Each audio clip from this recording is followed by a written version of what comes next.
Hey guys, Angus here again with AussieTimberAnTinker.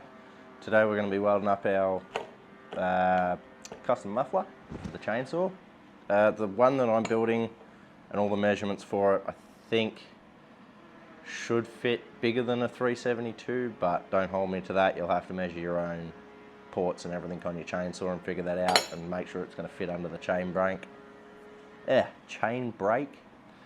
Sorry, I'm still battling the flu, well now a chest infection, so such is life. But yeah, we've got all the parts ready. I'll go through the measurements of those and then we'll go through how I did each piece and why you should do it that way, and then we'll weld it up. So yeah. Alright guys, so hopefully you can still hear me. Yeah, I am on a bucket. Things are still a little bit hairy going. I don't want to do it on my nice table because I'll just screw it up. So, this is the part that connects to your manifold and then goes to your chainsaw. Hooks onto your exhaust port. So, the exhaust port on that is 35. I'm not sure if you could see that. 35 by, it should be 18, but we've gone 20 just because. That's just how it's going to go. And I've cut these little fins. They're about 5mm to the thickest part here, and then just cutting disc thickness here.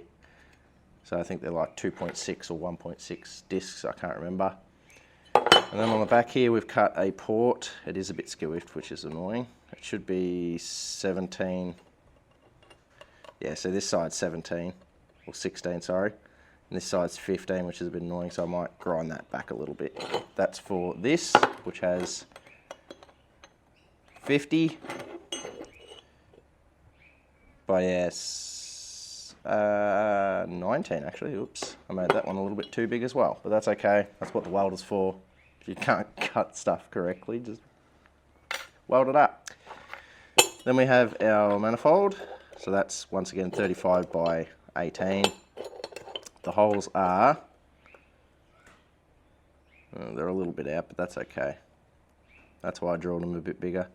So they are 54 apart to the centers, and they should be about 7mm, yeah, 7mm from the inside to the actual hole, edge of the hole itself. And then overall, 32. And then overall this way, 70. Then we also have our fins here. These are just out of some box tube. These are 25 by 25 box tube, which I've then just cut a bit of an angle out of. So these will go onto your washers, like so, and then that'll give you your port. I've gone smaller because it gives a little bit more back pressure, a bit more power. It does work really well. And these are 48 by 48 washers with an inside hole of 20, let's see if you can see that, 26 inner. So they should work fine. Then we've just cut this little piece here to go on the end. This will be, should be 47, yeah, 47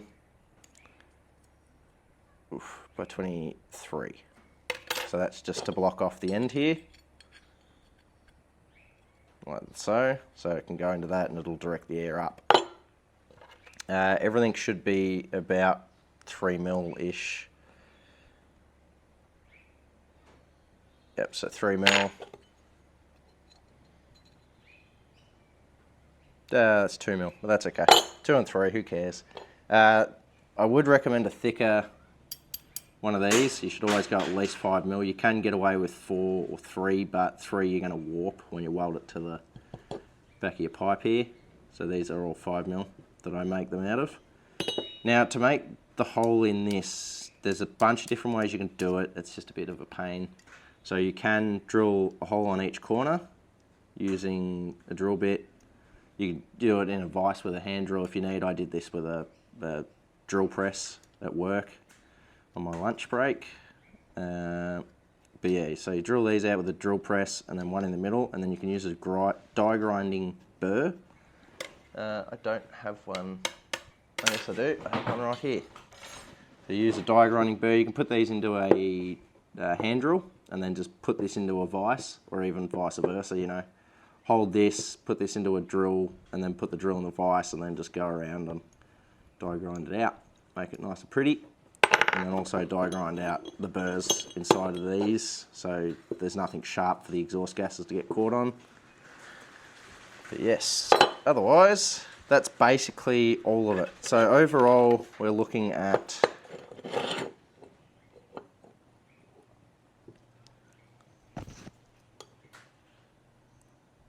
about 115 overall, which is too long. You can go shorter. For some reason, this length seems to make just a little bit more power than when you go shorter. It seems to almost bog out and just doesn't allow enough gas out. So personally, I think, you know, 90mm long for your bottom pipe is pretty good. And then 45 outer, oh sorry, it's technically 50 outer, and then 43 inner for your pipe, and only 75 long. That seems to make just the right amount of back pressure and allow enough gas out at the same time to run nicely, so we'll stick with that. This was the old one. Like I said, it was a lot bigger, as you can see. And then the bottom pipe, same length, but with a bit of a curve back. That was just because I screwed up.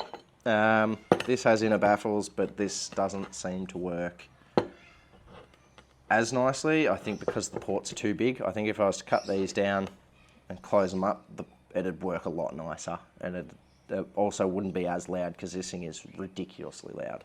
It's also very heavy, so I feel like it's going to weigh down on your head a bit, and it's going to end up screwing it up. So if you're going to build one real thick like this, you'd want to put a bar across here to then go to your front screw holes in front of your chainsaw where your original muffler bracket went, such as this one here. So you'd want to make something that, you know, goes on the front of that so it can screw into the originals, hold that up and won't let it rattle. That'll also stop it from coming loose over time. Right, so I'll weld this up. You can convert the measurements that I've talked about into inches if you need. Just go on the internet. This table's really oily. Go onto the internet and then just figure out what each measurement is. Right, so just really quick, guys. You're going to want to dent in where the screws go. So right here you can see I've hit it with a ball peen hammer. You're going to want to do that on a hard surface, just so you can get a screw in there, and once you weld it, the screw still sits nicely. If not, you're going to be sitting there for a long time with a die grinder bit with a real sharp point trying to grind out that weld. And also, you're going to be sitting there forever trying to dent that out so you can get a screw in there a bit easier. I'm using a, what do you call it, just a little SIG weld unit. They're like $100 on eBay. Well, not eBay, on Facebook Marketplace. You can pick them up pretty cheap. And it's just 0.9 wire, and it's gasless, so. Alright guys, we are done welding. This is the finished project. You're going to need a grinder, welder, die grinder bit, drill, and some drill bits to do this, and some basic fabrication skills. If you know someone with a welder who can weld, get them to weld it up. Just show them what you want to do, and yeah. But you've got all the measurements. I've shown you what to do. This is how it goes together. Top pipe goes on the bottom, flange on the back, cap on the front, your 2 washers on each end, and then with your fins. I'll give this clean up, get rid of all this spatter and that. If anybody's interested in this pipe, leave a comment, and I'll be putting an eBay store up under this YouTube channel's name. So under this YouTube name, AussieTimberAnTinker. So yeah, if you guys are interested in these, rather than paying $400 or $500, I'll probably put them up for 100-ish, maybe even cheaper, just because I don't think anybody should be paying an arm and a leg for a pipe. And yeah, hopefully if you guys can build them, build them. Yeah, cheers for watching, guys, and see you in the next one.